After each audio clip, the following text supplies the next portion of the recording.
And they're off. Odie's Memory Lane bounces out swiftly, taking command at once. Tropical Rain Day is now racing a joint second as they get to the main course. Then comes America's Mark, 4 off the pacemaker in third, and the Tribe Has Spoken inches up on the outside of Joy. It's another 3 back to Sexy Blue, and St. Sheila is far back. They're heading to the half-mile pole, chasing the favorite Odie's Memory Lane, who's loose on the front end by 3 lengths. America's Mark getting a little closer in second. Then Tropical Rain Day ridden along at the rail, and the Tribe Has Spoken is just outside of her as they move around the far turn. 2 more lengths to Joy, who's 7 off the lead, Sexy Blue and St. Sheila. Approaching the quarter pole, Odie's Memory Lane. Here comes America's Mark with a serious bid, though. It's Odie's Memory Lane and America's Mark. These two have it to themselves as they straighten up for home. Odie's Memory Lane digs in gamely a length over America's Mark. 5 back to Joy in third. A 16th to go, and America's Mark gradually gets by Odie's Memory Lane. And it's America's Mark proving best, scoring by 2. Odie's Memory Lane held second. Joy finished well in third, and then it was Tropical Rain Day.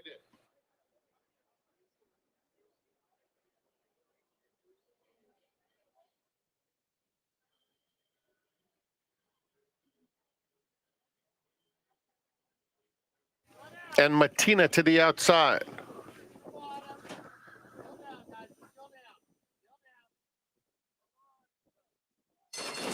And they're off. Matina broke outward, but did break very quickly. But now it's Wishes to Riches who takes over and is joined by Sophie Jean. These two have sped 4 lengths clear of Matina on the far outside. Someone Like You is next. Not the best of beginnings for Dangerous Affair in 5th, 4 lengths off the leader, and another 5 to Blazing Bardot. They come to the half-mile pole, chasing Wishes to Riches, who's built up a 2.5-length lead.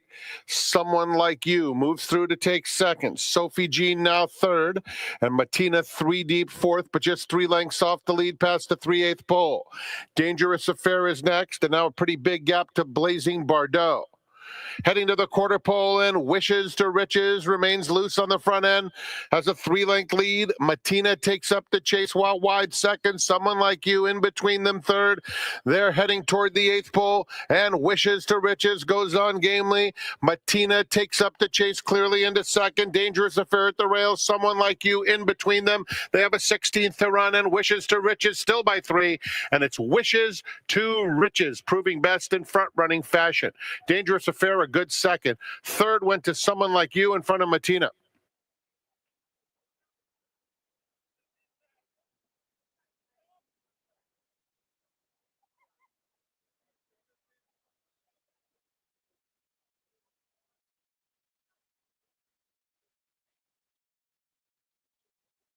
Side.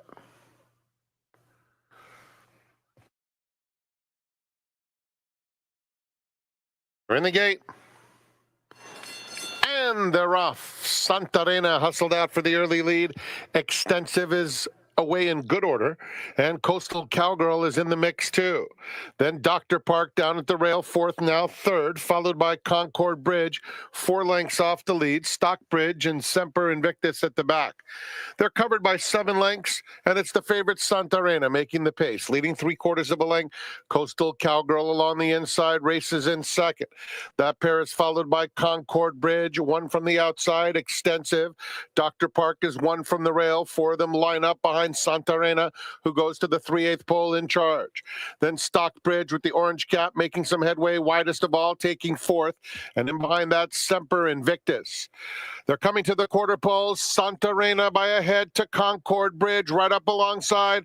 And Extensive joins the party on the outside of them. Extensive on the outside, and Concord Bridge come to Santarena, who's fighting on gamely down at the rail. Just behind them, Dr. Park is in 4th, diving down toward the rail as Santarena shakes free of those other 2. It's Santarena and Diego Herrera by 2.5. Extensive is in second. It will be graduation day for Santarena. Extensive second, Concord Bridge third, Dr. Park was 4th.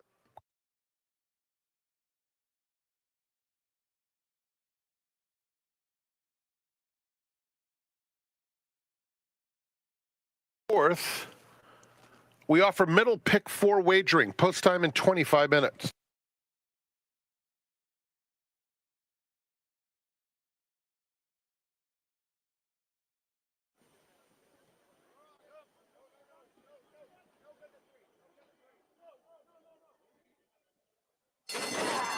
And they're off. San Saba broke beautifully and goes straight to the front. Varney, Lead Pipe Joe has some early gas too, moves up now to take second. They're followed by Father Ted, fourth in the early stages. Modus Bestia is outside of that pair. Attack Now is next, and a big gap to West is West. Lead Pipe Joe goes to the half-mile pole, tracked intently by San Saba, who's just a neck away second and tugging hard. Then Modus Bestia and Varney down on the inside and a tad tight. The same can be said for Father Ted in between horses. And outside of him comes Attack Now, 4 lengths off the lead. 10 in front of West is West. San Saba takes the lead. Modus Bestia matches strides. These two will arrive at the quarter pole head and head. 3 lengths back, Lead Pipe Joe is dropping out of it. Varney with the orange sleeves racing on the inside of Father Ted. They're at the top of the stretch. San Saba and Modus Bestia. Modus Bestia, San Saba. San Saba is digging in gamely along the inside, trying to fend off Modus Bestia, who's a neck back second. 4 lengths clear of Varney and the others. 16th pole, San Saba, Modus Bestia, San Saba. He's gone pecan. Modus Bestia second best. Varney finished third, and Father Ted fourth.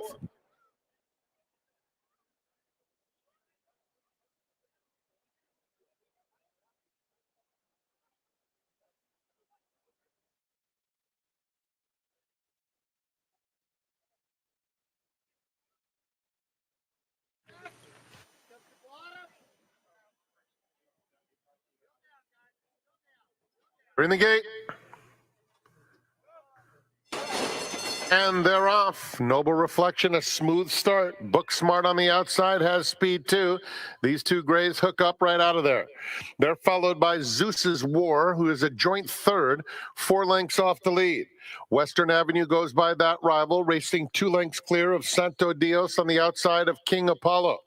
Then it's Irish Royalty, Into It widest of all, and Dancing Rinka at the back of the field with a half-mile to travel. And Booksmart's a bit quicker than Noble Reflection. Noble Reflection, though, moves to his outside and will re-engage second. Then comes Zeus's War on the inside and Western Avenue side by side, 4 clear of Santo Dios. Then comes Into It. 2 in front of Irish Royalty, King Apollo down at the rail, and Dancing Rinka trails. Past the quarter pole and turning for home, Booksmart, Noble Reflection right alongside though, and Noble Reflection up to take the lead. Zeus's War, Western Avenue both closing. Here's Dancing Rinka, who's threading through traffic with a dangerous late bid, and King Apollo hugs the rail. King Apollo flying through on the inside, a driving finish, photo finish. It turned out to be a photo between King Apollo and Dancing Rinka, both of them flying home.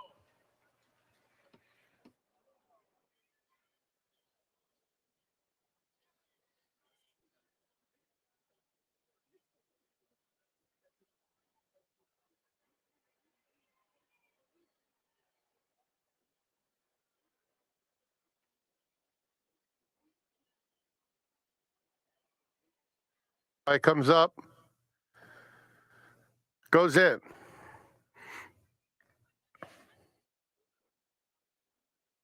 We're in the gate. And they're off. Right-hand rider had an awkward beginning in his last. Bobby's Alibi, Lessons of Autism, is now sprinting up to take the lead. The favorite Halo Rando comes through to take second. Tesoro is in third. Then comes Drinks at the Club, fourth in the Pink Silks, 4 lengths off the lead.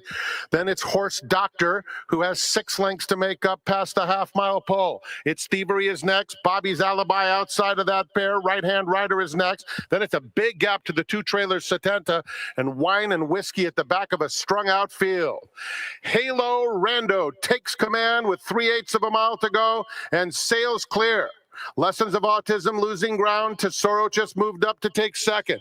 Drinks at the Club is in fourth. Yellow Cap 7 or 8 lengths off the favorite as the field turns for home. Halo Rando in complete control. Tesoro trying his best in second. Horse Doctor on the far outside trying to get a piece of it, as is Bobby's Alibi, who's weaving through traffic, coming to the 16th pole, and it's Halo Rando by 5. Tesoro still in this thing. Halo Rando by 3. Tesoro's trying to get him. Halo Rando or Tesoro. It's going to get very close. Here's the line. Photo finish. Halo Rando looked to hold on, but that is very tight. Tesoro came right at him. Then it's 4 of them battling for the minor awards. Drinks at the Club, Bobby's Alibi, Horse Doctor, and Satanta. Close photo in the 6th.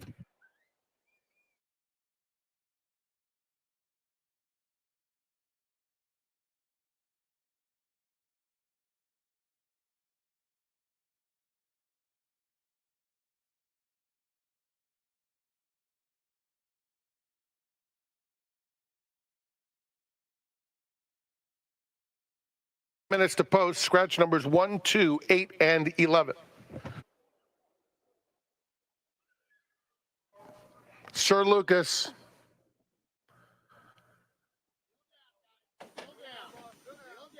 They're in the gate.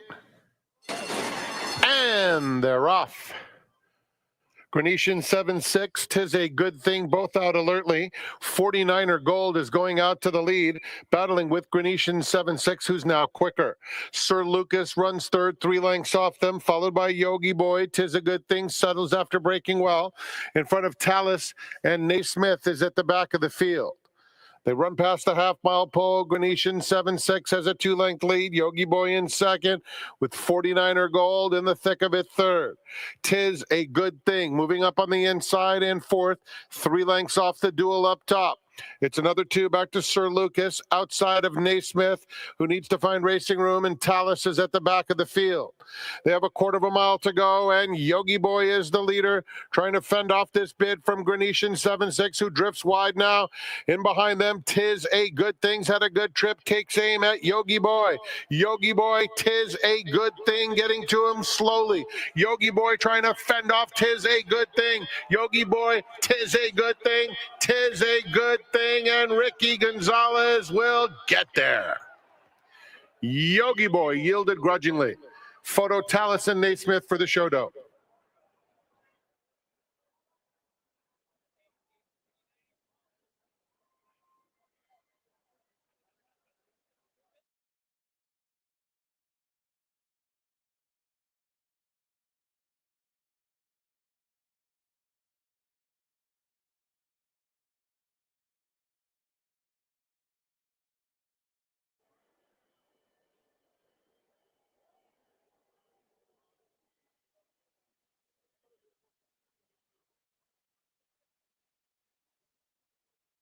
Don't Fight the Fed to the outside stall. Tarantino a little bit fractious, calms down. And they're off in the San Pasquale. And Midnight Mammoth broke beautifully, but it is Imagination alongside, and down at the rail, Tarantino. Those 3 putting the pressure on one another right from the start. Express Train 4th through the opening furlong. Then it's Don't Fight the Fed, American Admiral, and Katona is at the back of the field. They move into the first turn. Midnight Mammoth on the outside, and Tarantino puts a nose in front. Imagination is 3 wide, just a half length off the top pair. Express Train gets a good spot, 4th, 5 lengths off the lead, followed by American Admiral inside Don't Fight the Fed, and 4 more to Katona. Onto the backstretch, and Midnight Mammoth has the lead now by a half length. Imagination, Tarantino back to third, who's still down on the fence.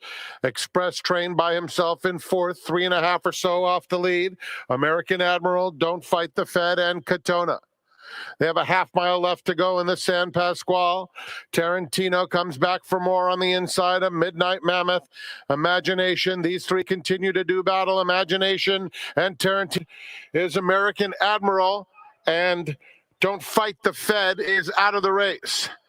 A quarter of a mile to go. Express Train and Imagination go on with it. Express Train on the outside and Imagination head and head at the top of the stretch.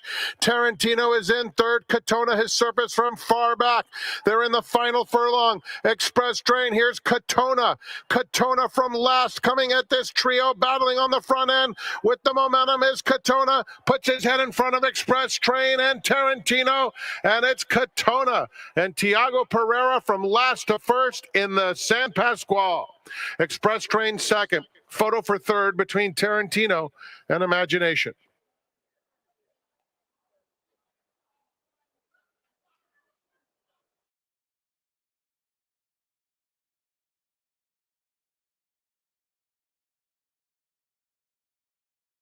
Going in.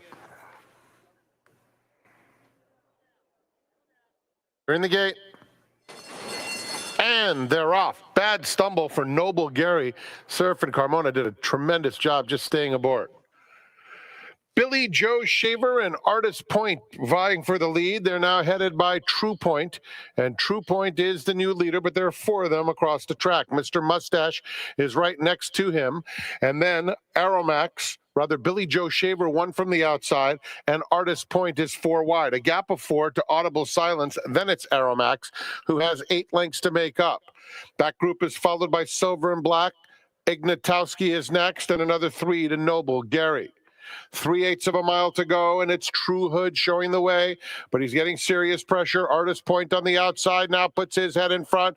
Artist Point is the new leader, 5/16 out.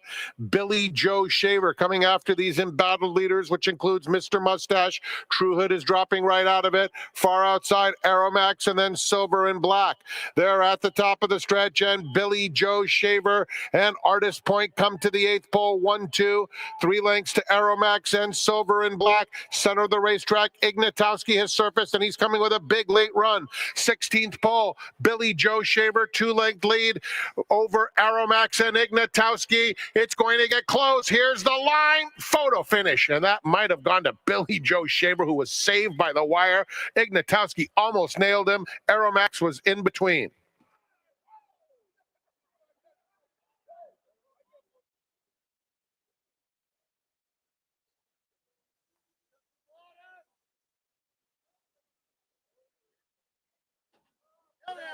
We're in the gate.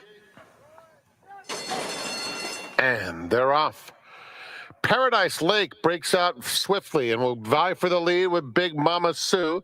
They are joined by I'm a Joker in the purple colors, and I'm a Joker is now faster than all, takes the lead. Star of the Night moves into second. Paradise Lake will get a good trip from the rail in third, followed by Faith Understood fourth. Kentucky Gal is mid-pack, 5 lengths off the lead. Then Big Mama Sue, Lady Claypool is next, 2 clear of Strutting, Control Function second to last, and Everything Bugs Me is at the back of the field. It's I'm a Joker showing the way around the first turn. Has it a length and a half. Star of the Night will keep her honest in second. Just in behind them, Paradise Lake is third, and Faith Understood 3 off the pace in fourth. Kentucky Gal in the white colors on the inside, 5 lengths off the lead. Lady Claypool just outside of her. That group is followed by Strutting outside Big Mama Sue. Control Function is racing on the inside of Everything Bugs Me. Not much change to the half-mile pole. Still, I'm a Joker down on the inside, pressed by Star of the Night. Paradise Lake has been tracking the top pair throughout.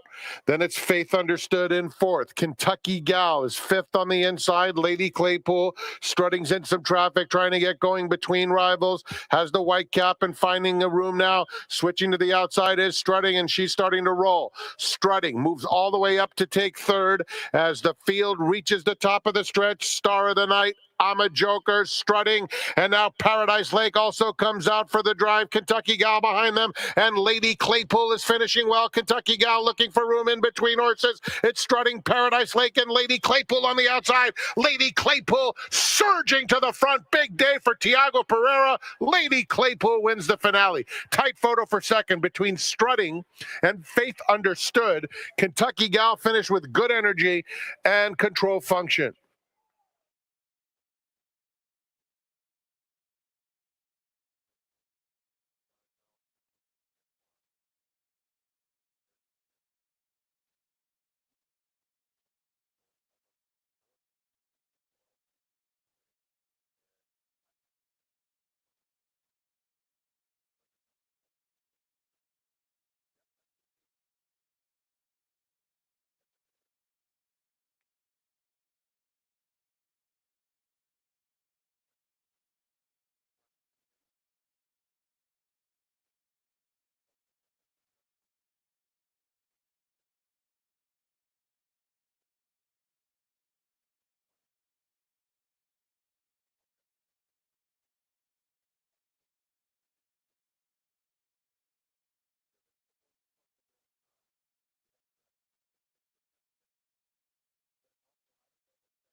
Hi, everybody. And if you're looking at the shirt that I'm wearing today and you're thinking about Italian food, then mission accomplished. Of course, it looks like an Italian tablecloth. And on Sundays back east, you know, if you're Italian, it's a big day when the family gets together and has a big meal. Believe it or not, our guest today, he's a horse player, a horse owner, and his world travels have taken him to Italy before his name, Ken Shaw. Ken, happy Sunday. Welcome to the seminar. Thank you, Mr. Quigley. This is nothing new. I think you almost have perfect attendance so far this winter meet. You've been here almost every day. I missed 1 or 2 days, but I'm doing okay. You've got a passion for racing, of course, and you've traveled around the world, as I mentioned. You went to Italy. Where did you go in Italy? I went to Venice and Treviso. A friend of mine was on an expat assignment, lived in Treviso, which is a small little enclave outside of Venice. And history goes, that's where the rich Venetians escaped to whenever they would get invaded.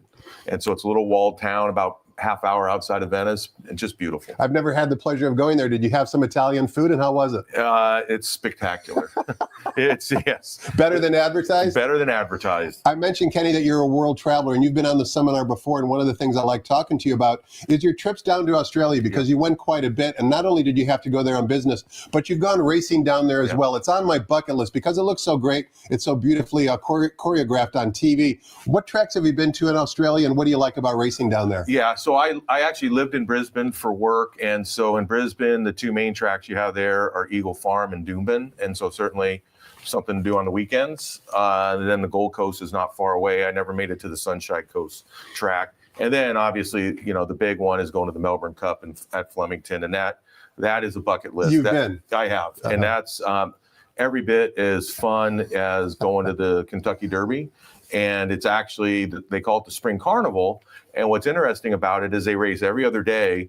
And it's, you know, they go Tuesday, Thursday, Saturday, Tuesday, Thursday. And, you know, it's the race that stops the nation. And it's interesting, my first year on assignment down there, I knew it was Cup Day and I wasn't going that year. And so every pub in Australia has some kind of event and restaurant on Cup Day. So, you know, it's an all-inclusive, whatever. So first, my human resources director says, well, that's a good sign already that your human resource director liked the racing. Yeah, but then she said, by the way, anybody who goes to watch the races during the day isn't allowed to come back to work because they've been drinking. So we had to make sure everybody knew that. And then, because I didn't realize at the time, but the state of Victoria is 1 hour ahead of Queensland, where Brisbane is. So I'm in my office, and we're going to have the races on in the conference room. And they come and get me. Are you going to watch the race? An hour early. An hour early. I'm like, oh my goodness. So we had a little pool at work because everybody bets there, and it's fine. So you know, it's $20 and pick a horse. So I threw in. And it's like 25 horses. It's 25 horses. So I took the field. So I just threw in, and of course it was a long shot, you know. So I get all this money. So, you know, just said, let's go have a party or give it to charity or whatever we did. But I went with Ernie Marchowski the following year, and we just had a wonderful time going to Derby Day, and then followed by, you know, Cup Day. And it is just spectacular. You were a former aerospace executive, Kenny, and you traveled the world. What other tracks have you been to around the world that maybe stick out? Have you been over to Europe, some exciting tracks? What are some of your favorite tracks? I haven't. You know, it's interesting because the only tracks I've gone to have been, you know, Australia and here, because, you know, going to Europe, I was always flying in and flying out, especially to England. And, you know, so Ascot's always been on my bucket list. But I've never made it to the races over there. So that's certainly something I want to do now that I'm retired. For those who have never been to San Anita, and of course you're a homegrown Southern California boy, what is it about San Anita that's so magical? What is it that really makes you want to have perfect attendance, even though you're a busy individual? First of all, the backdrop and the beauty and the splendor of just all the surroundings is fantastic. And so far this meet, the race cards have been phenomenal. The product has been great. I don't know, you know, what the average field size is now, but, you know, the first couple of weeks was, you know, 8.5, 9. And you know, obviously we had the fires to deal with, but we've had spectacular weather. So you haven't had to worry about off tracks and, you know, wet tracks. Today will be an exception. Well, I'm sure we'll talk about. Potentially. It certainly won't be dry. And I just think the place does a really, really good job. Now, we've raced 9 of the last 11 days, and to your point, Kenny, it's been consistent. In other words, we haven't dropped off any of those 9 days, even though we're basically 1 month into the meet. That's a good sign because we know these horses are going to come back Right. in 2 or 3 weeks, and hopefully the field sizes will be able to maintain that high level that you described. Yeah, and I really like what Santa Anita's doing, trying to take care of the horse owners and trainers in the north, writing some appropriate races. We're getting some of those horses down here. Hopefully that will lead to more of the folks up north recognizing that there's some opportunities here. Financially, we're subsidizing them. Financially, getting the horses down here, because that's a win-win for everybody, right? You get to put on a couple extra races, and you're getting your field sizes. They're getting some opportunities. So I think it's going to take a little bit of time to shake itself out, but I think that's really strong. And you're also starting to see, some horses coming from elsewhere. Dicky Jonathan Dutrow. Yeah, Dick Dutrow. You got Jonathan Thomas. They're bringing horses out here and taking advantage, especially the turf course during the winter has been phenomenal compared to anywhere else. I don't usually, some of my seminar guests have a computer in front of them, but I don't see a computer in front of you. You're what I would consider to be an old school handicapper. You got pen, paper, the daily racing form as well. For the people watching, what type of handicapper are you? In other words, are you a speed figure guy? Are you a pace guy? Are you a pedigree person? Like, how would you describe your style of handicapping?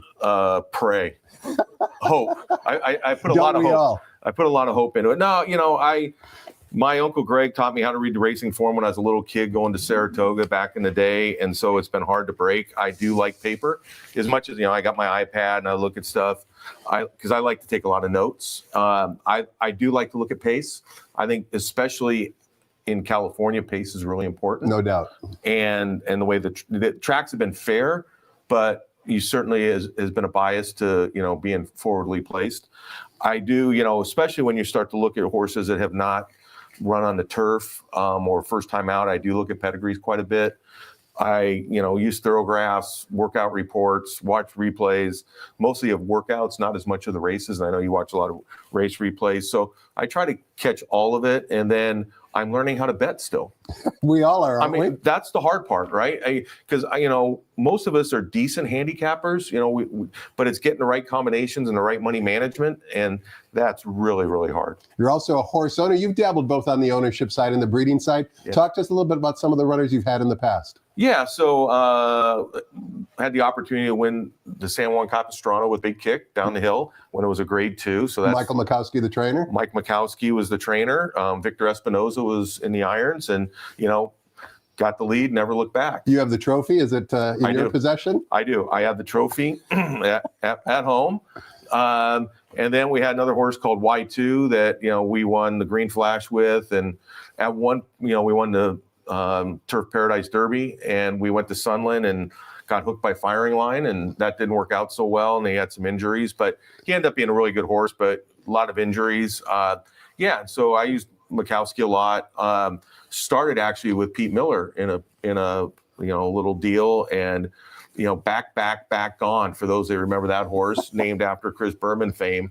He won like 9 out of his first 10 races, and then he displaced down in the Sunshine Millions Day down in when he used to go down there to Florida. To Florida. And but so that was early on. That's what kind of got me hooked. When you're in a partnership and you have 4 or 5 horses and one of them is that good, it's hard not to want to stay involved. He's a regular guy that loves the races. We're going to find out who Ken Shaw, our seminar guest today, likes on today's exciting 10-race program. But before we do any of that, let's find out who the early changes are by tossing the microphone over to Frank Miramati. We'll be right back.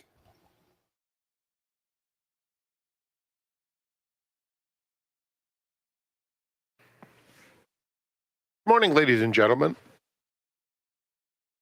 and welcome to Santa Anita Park, the great race place. The track is fast and the turf is firm. The rail on the turf is at 0 feet, and we do have a pick 6 carryover today of more than $35,000. Here are the early changes. Early pick 5 starts, of course, with the first, scratch number 1, Sparrow, scratch number 3, Petite Ange. 1 and 3 out of the first. In the second, no program changes. Early pick 4 begins. Race 3, number 7, Quality Cat, 1 pound over. Turning to the fourth, no changes. Middle pick 4 offered today. Race 5 starts the pick 6 with that aforementioned carryover of $35,000 plus. Number 7, Hollywood Mistress, £1 over. Race 6, scratch number 11, Doncic, the all-turf pick 3 and late pick 5. Start with race 6. No changes in the 7th. Pick 4 starts with race 7. The Clockers Corner Stakes is our 8th race today. Late pick 3 begins with no changes. In the 9th, scratch number 2, Tamarando Star, late double offered. And in the 10th race, number 1, Newlands, make the jockey Armando Ayuso. 5, Skyquest, now ridden by Frank Alvarado. Those are the changes on today's program. Enjoy your day at the Great Race Place. We have the Coast to Coast Pick 5 once again. And note there will be one on Friday as well. Low 15% takeout, dollar minimum, and we've seen some amazing payoffs in the Coast to Coast Pick 5, combining races from Gulfstream and Santa Anita Park. 58 minutes to race 1. We kick things off at 12 noon. Let's go back to Quigley's Corner. His guest today is Ken Shaw.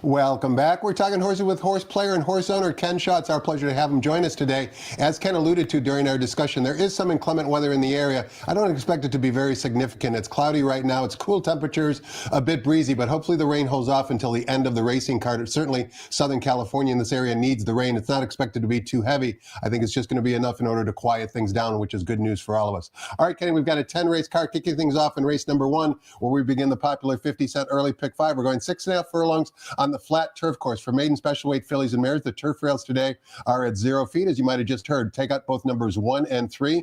1 and 3 will not compete, leaves us with a field of 8. Number 8, Defiance, is the 2-1 morning line favorite from the Richard Mandela barn. First-time starter, I believe, if memory serves me correct. What say you about race 1? Yeah, so I lean towards Defiance, the 8-horse for Mr. Mandela. You look at the works on the synthetic, and the horse is just absolutely blossomed on the synthetic in the mornings. Probably struggle a little bit on the dirt, and then I'm sure Dick decided, with the war front on the bottom, probably a good idea to try the horse on turf first time out. So taking a shot, based on the works and the pedigree, and then I like Glamora a little bit for D'Amato. The first race in the country was pretty strong, had some challenges and almost got there. So, and it's been working well. So those would be my top 2. And then I do like, as a long shot, maybe play underneath, Pipey's horse, Wishful Winker. His barn is on fire. Almost won, another one yesterday.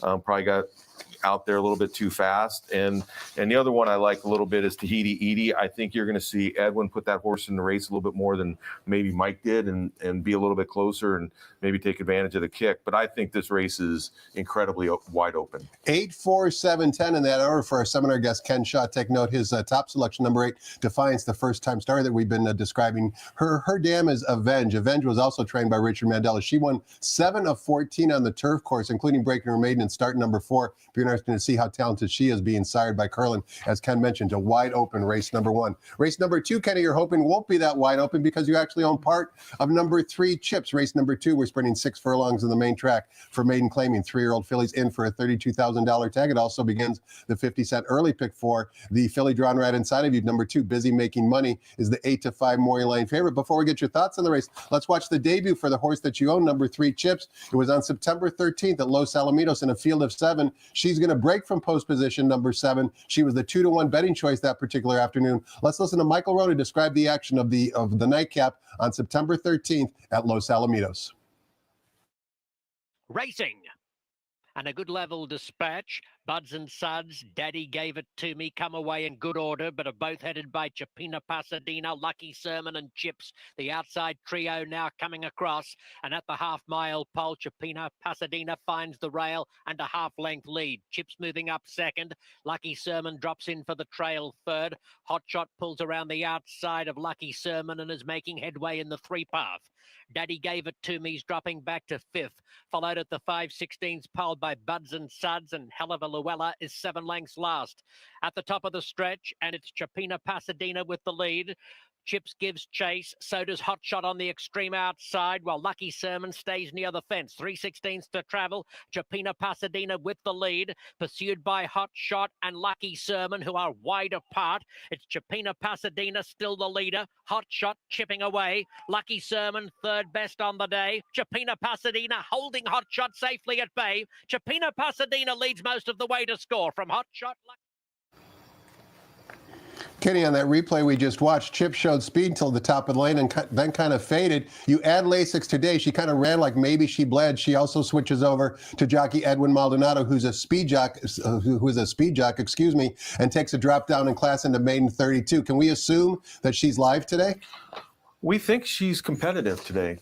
So certainly, as you noted, got up there on the speed, got hooked first time out. Edward is not known to have horses fully cranked first time out. So not surprising, got a little bit tired in a speed duel. So, not a race that has a tremendous amount of speed in it. So, hopefully Edwin can pop out of the gate and kind of control the race a little bit. And, maybe we'll get lucky. You are concerned that your main competitor is the morning line favorite, number 2, Busy Making Money, cleverly named filly, a daughter of Munnings. What do you like about her? I think, that last race was pretty impressive.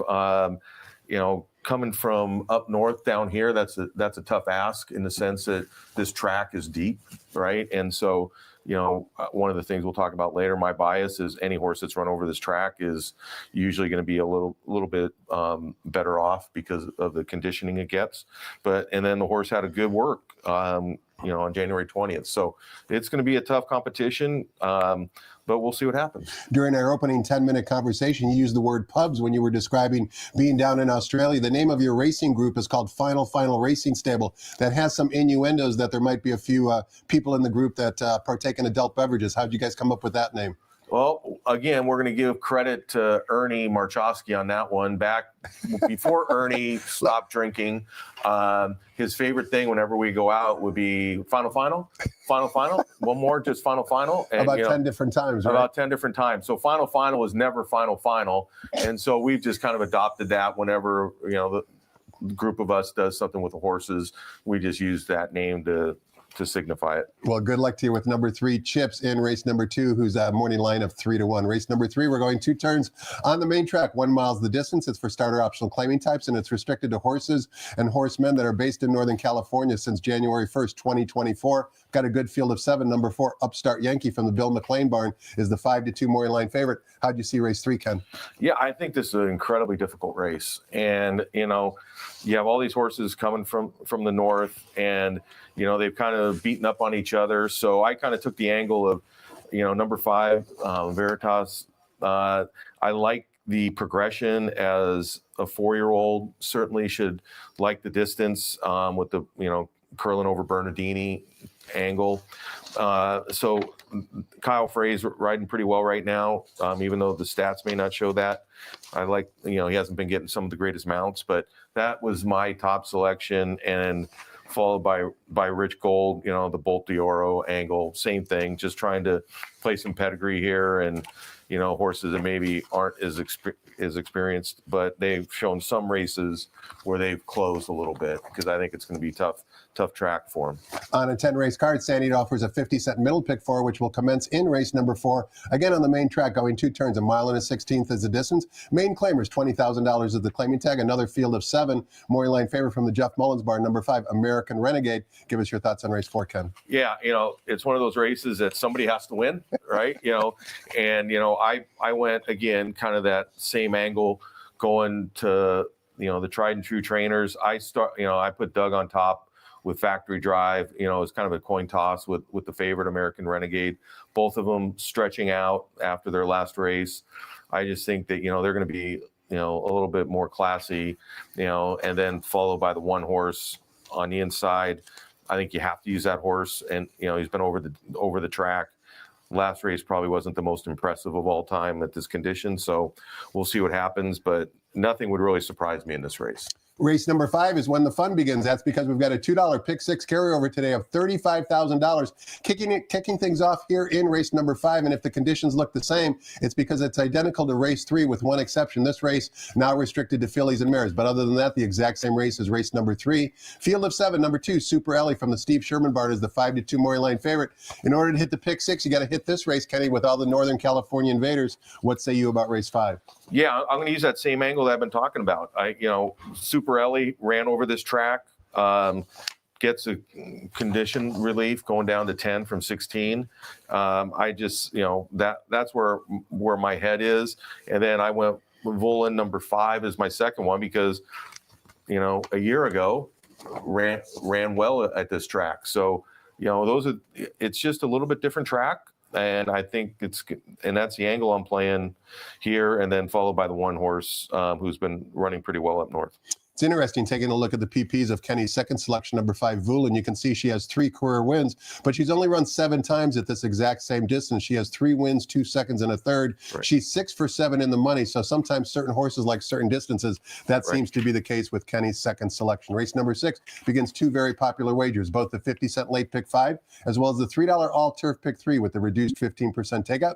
And we kick off both wagers in race number 6, going 6.5 furlongs on the flat turf course for $32,000 claimers. Good old-fashioned claiming race. Scratch the 11, still leaves us with a good field of 10. Morning line favorite is number 7, Terry's Boy, who's 3-1 on the morning line. Before I get your thoughts on the race, I want to watch a replay that 3 of these runners in today's field exit. Specifically, number 1, Hacking It Up, will be in this replay that we're about to watch. Also, the winner, What Makes Sammy Run, as well as number 6, Cane Creek Road. There's 2 runners that I want to have you watch in this field that I just mentioned. Hacking It Up, who drew the rail today, is going to break from post position number 2. He's going to get a good trip, but unfortunately get tired very late, but maybe understandably, since that was his first race since October. Also, number 6, Cane Creek Road, had a very troubled trip. You could see it partially mentioned in the trip notes for his last race on January 1st, but I think when you watch this video, you'll understand. Cane Creek Road in the video is going to break from post position number 5. So let's listen to Frank Miramati describe the action on New Year's Day and watch the runners breaking from post positions 2 and 5. And they're off. Very tardy beginning for My Summer Dream. Player B is out quickly, so I'm told. What Makes Sammy Run broke well, but is now taken back as Dedois goes after player B. Coulthard moves through on the inside to take third. Hacking It Up is next. Cane Creek Road is 7 lengths off the pace. 3 more to What Makes Sammy Run, followed by Inch outside Evening Sun. And after that tardy beginning, My Summer Dream with a lot of ground to make up. Into the far turn, player B, Dedois, head and head for the lead. Coulthard a length and a half back third. Then Hacking It Up, so I'm told, 6 off the lead as player B is trying to scamper away. Cane Creek Road, What Makes Sammy Run, moving up on the outside in the blue. He'll be caught wide, but What Makes Sammy Run is picking it up. Gap of 4 to Inch, and then My Summer Dream, player B turns for home, has a 3-length lead. Hacking It Up is chasing, just trying to angle out now and finding his best ride. And What Makes Sammy Run moves right into third. Player B all out, Hacking It Up 3/4 back, and What Makes Sammy Run flying home to get the money. Kenny, we saw What Makes Sammy Run. He's turned into a different animal after being reclaimed by Mark Glatt. You like him, but you have him as second best. You actually like another runner best in race number 6. Yeah, I like Terry's Boy. When I looked at this race, I didn't see a lot of speed. And, this turf course has been known if you can get out and, milk it a little bit, which the jockey is pretty good last time I checked at doing that. He won an Eclipse Award earlier this week. Yeah, so he, have a little confidence in Mr. Pratt. Horses also been working, both horses have been working well.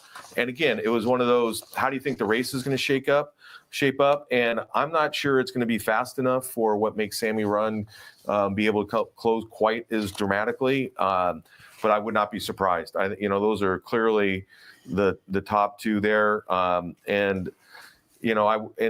the one that I would think about throwing in my exotics would be the 9-horse Commander. I would not be surprised. That horse has been ultra consistent at this level, and he's right there. And, you know, with the right trip, you don't know what happens in some of these full field grass races. You know, you got 10 of them going, and anything can happen when they're so evenly matched. Commander is an old hard-knocking 8-year-old gelding, and you can take a look at his last 4 or 5 races and improving by our speed figure pattern. Hector Palma, one of the most cagiest trainers anywhere around, and I think you'll agree, Ken, Hector Barrios certainly rides the turf course at least as well, if not better, than most jocks in the room. Yeah, absolutely. He's up there, and he, up until maybe yesterday, he went a little bit too fast on Pipey's horse at the middle move. He's been on fire on the turf course, and he's been riding really, really well. Race number 7 begins the 50-cent late pick 4, where we're spreading 6.5 furlongs on the main track for maiden claiming Calbreds in for a $50,000 claiming tag. Field of 7, the runner on the bottom is the 2-1 Maury line favorite from the Sean McCarthy barn. 7 ways you can go here, Kenny. Which way you going and why? Yeah, I'm going to Trotsky. I think the race goes through that horse. With the, you know, it's a pretty big drop going from maiden special down to 50. I just think the horse, and you know, off a long layoff, it ran solid. I think it runs any of those races. I think it's going to be tough to beat. I went then, you know, with Going Nowhere actually, and then followed by Last Call Paul, who's always hits the board, right? You never quite get there. And you know, I think, you know, McCarthy's horse is going to be tough, but, you know, 2-back workout wasn't the most flattering when you go look at it. So I was a little bit concerned, even though he did come back and work pretty well. So, but again, it's one of those races, you know, maybe 4 or 5 horses could win and nobody would be surprised. Race number 8 is the feature race on today's card. It's the Clockers Corner Stakes, $100,000 guaranteed purse, going 6 furlongs of the turf course. This race is eligible for those runners who have not won a graded stakes in either 2024 or so far in 2025. We've got a good field of 7. Race number 8 also begins the $3 late pick 3 with a reduced 15% takeout. Morning line favorite is number 2, Air Force Red, who unfortunately had a very troubled trip in the Joe Hernandez Stakes last time out, breaking from the rail. We're going to watch the replay that Air Force Red is running in. There's also 2 other runners in this field who competed in that race. Number 3, Gaslight Dancer, as well as number 6, Unconquerable Keen. I want you to watch Air Force Red breaking from the rail. Also pay attention to the horse breaking from the outside, Gaslight Dancer. They both ran in the Joe Hernandez Stakes back on December 28th. So let's listen to Frank Miramaya describe the action of the Grade 2 Joe Hernandez.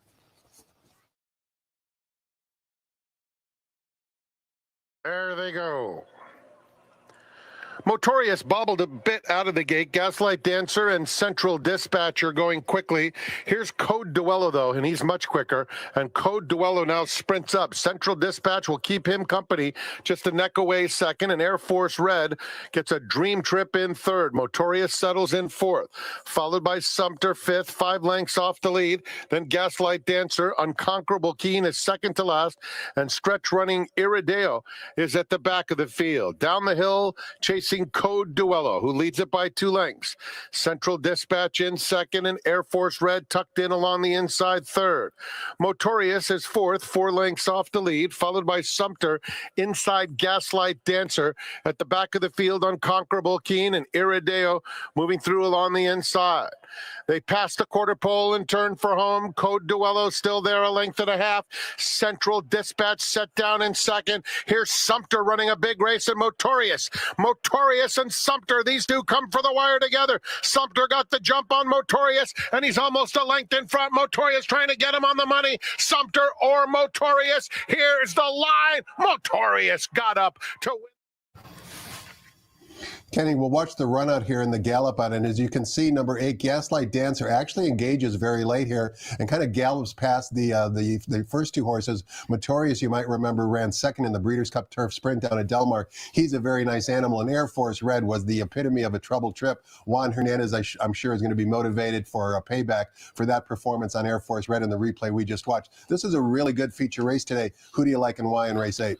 Yeah, I like Gaslight Dancer, and I think Edwin's going to get the horse a little bit more into the race early on. I think that there's going to be a little bit of speed up front. I think he potentially could get a perfect trip. If they let a horse loose here, it's going to be kind of like the race earlier. It could be over pretty quick. But I think there's enough gas here that, you know, Air Force Red is, I'm assuming, is going to go, but you never quite know with its running style. It's going to be tough. I think Turn on the Jets, with Flavian, horse, again, ultra conservative and consistent. Unconquerable Keen is another one. I mean, again, these are those races. And then, Doug's horse, I still remember that debut was just off the charts. Where were we at 15-1? Yeah, exactly. And, horse struggle a little bit. They're going to throw it on the turf. Pedigree would suggest it could like the turf. But again, that's a horse that's got a lot of gas. So we'll see what happens. It's shortening up. You would think that it's going to go. And so it's going to be a very interesting race. Race number 9 begins the $5 late daily double with a reduced 15% takeout. Excuse me. And we kick things off in race number 9, going 6.5 furlongs on the main track for $20,000 claimers, non-winners of 3 races lifetime. Scratch the 2 leaves us with a field of 9. Number 3, Mega Moon from the George Papadromo barn is the 2-1 morning line favorite. Good race here. Kenny, talk to us about it. Yeah, that's my single on my late sequence. There was a fantastic claim by Papadromo from Pete. He does pretty well first off the claim. He does. First, the horse has been training really well on the dirt. It was one of those horses that I kept following. Again, I've known Pete for a long time and have had horses in and out of his barn. And I just thought this was a horse that probably maybe should have been on dirt a little bit sooner in its career. And you saw that last race was fantastic. George wheels him right back. And so I think that horse is going to be very, very difficult to beat. A horse that I would look potentially to throw somewhere in the exotics is Carroll's Comic, the 8 horse. I'm thinking this track's going to be a little bit tiring today. And so getting that 6.5, that horse could be closing late. Fair enough. 3 and 10 in race number 9 with Kent Single and all the multi-race exotics late. Number 3, Mega Moon. We close out the day and we close out the week in race number 10. Keep in mind, live racing resumes on Friday. This coming Friday, we're in store for a 3-day week, including Robert B. Lewis Day on Saturday, which has a number of stakes races carded for Saturday, February 1st. But first things first, race number 10 offers $1 super high 5 wagering. We're going 1 mile on the turf course for maiden special weight 3-year-olds. A good field of 12 here. Make the jockey on number 1, Newlands Armando Ayuso. Also number 5, Skyquist will be ridden by Frank Alvarado. Number 11, Broski is a first-time gelding. Morning line favorite is Muscle, who is 7-2 on the morning line. Before we get your thoughts on the race, Kenny, one more replay to watch, which actually Muscle appears in. This race was back on December 28th. It was a maiden special weight going 1 mile. Muscle, who's number 4 today, Dottore, Catch the Breeze, and Stargell all exit this race. The one I want you to pay close attention to in this replay will be breaking from post position number 5, and that's Catch the Breeze. Ken talked about how I watch a lot of replays. This is very subtle trouble that you have to watch the replay for, but coming out of the gate, you can see Catch the Breeze was going sprint to route in career start number 2. I think Kyle Frey wanted to show more speed. Unfortunately, he was breaking from the middle of the pack and had to take up and was squeezed. That kind of hurt his chances, yet the horse performed, in my opinion, very admirably. So as we listen to Frank Mirabati describe the action on December 28th, let's watch the runner breaking from post position number 5 and pay attention early. And they're off. Muscled is out quickly. Scipio has some early speed. War to Remember along the inside is up to take a narrow lead. So it's War to Remember. Scipio comes to him and Muscled 3 across the course. Tariff is next. Down on the inside comes Parle, moving up to take that 4th spot. Dottore settles in mid-pack, followed by Catch the Breeze inside of Power Play. That pair followed by Lucky Choice, 10 lengths off the leaders. At the back of the field, the 2 trailers are Stargell and Sawtooth Bow is at the back. Onto the back stretch, and it's War to Remember and Juan Hernandez showing the way, tracked by the heavy favorite Scipio 2nd. At the rail, it's Parle racing in the 3rd spot. A length and a half back comes Muscled in 4th. Then it's Tariff in 5th. Frankie and Dottore are 6 lengths off the lead. Racing 2 clear of Catch the Breeze, racing on the inside of Power Play. 2 more back to Lucky Choices, who is followed by Stargell, and still at the back of the field is Sawtooth Bow. Into the far turn, War to Remember the controlling speed, a length and a half. Scipio now getting a little bit closer while in hand 2nd. At the rail, Parle in 3rd. Muscled is still 4th. Dottore takes 5th. Then Catch the Breeze, angle to the outside. Tariff is down at the rail. They are at the top of the stretch. Scipio takes the lead, challenged by Muscled, who's been there throughout, but it's Scipio with a 2-length lead at the 16th pole. In the center, Catch the Breeze is really starting to finish nicely. Scipio, Muscle. Scipio turning away Muscle time and time again, and it will be Scipio to prove best under Flavien Prat. Ken Muscle ran a really good second. Scipio that day was dropping out of a stakes race, so there was no beating him. I thought, as I mentioned, Catch the Breeze ran extremely well, kind of got squeezed early, then became ranked. Then Kyle Frey had to shift outside, lost a lot of ground. And you can see in that replay, still finished a very admirable third. This is a really good way to close out the day and close out the week. However, you're going in a different direction of horses that did not run in that replay we just showed. Yeah, I'm going with the outside horse against conventional wisdom, taking, the horse. 8-1, nothing wrong with that. Yeah, but, the 12 hole, we're going a mile. I love this Good Magic horse stretching out. I was hoping that they would have done that last race. Been following this horse for a little while. Lascano's starting to get a little bit of confidence, riding pretty well. And I think the horse has got a lot of natural speed. So he'll be forwardly placed, if not on the lead. And, I completely agree on Catch the Breeze and Muscle should be very, very competitive here. And the other horse I would, suggest that people go take a look at by watching race 1 is the 9 horse, Rowan August, because that horse has worked with Defiance in the past and has looked pretty good against Defiance and has had some good works for Mr. Mandela.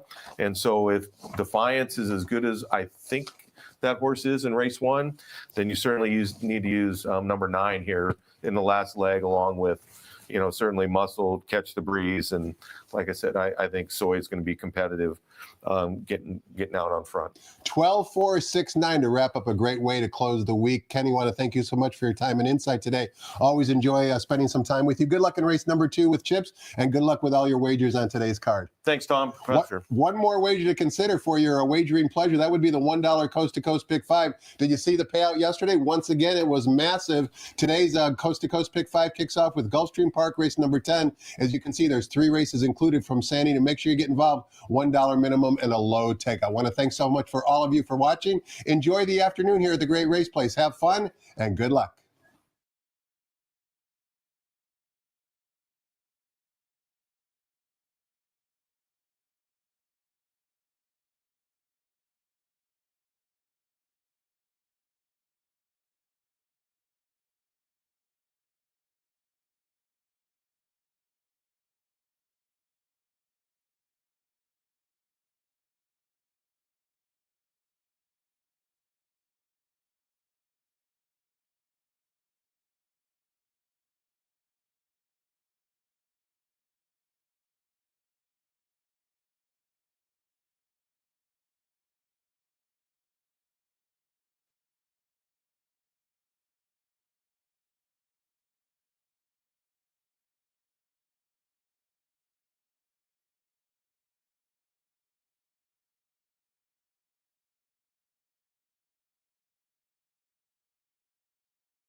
Ladies and gentlemen, please rise for our national anthem.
Good morning and welcome to Santa Anita Park, the great race place. The track is fast, the turf is firm. Track conditions brought to you by John Deere.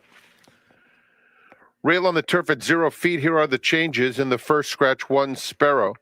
Scratch number 3, Petite Ange. The early pick 5 starts with the opener. Early pick 4 kicks off with race 2, no changes. In the third, number 7, Quality Cat, 1 pound over. There's a middle pick 4 today. It starts with the fourth, no changes. Race 5 starts the pick 6, number 7, Hollywood Mistress, 1 pound over, 35,000 plus in the carryover. In the 6, scratch number 11, Doncic. Late pick 5 and all turf pick 3 start with race 6. No changes in the 7th, beginning of the late pick 4. No changes in the 8th, the Clocker's Corner, which starts the $3 late pick 3. Ninth race starts the late double, scratch 2, Tamarando Star. And in the 10th super high 5-wagering offer, number 1, Newlands, the jockey Armando Ayuso, 5, Skyquest, Frank Alvarado. Enjoy your day at Santa Anita Park. Just 27 minutes to post for race 1.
And they're off.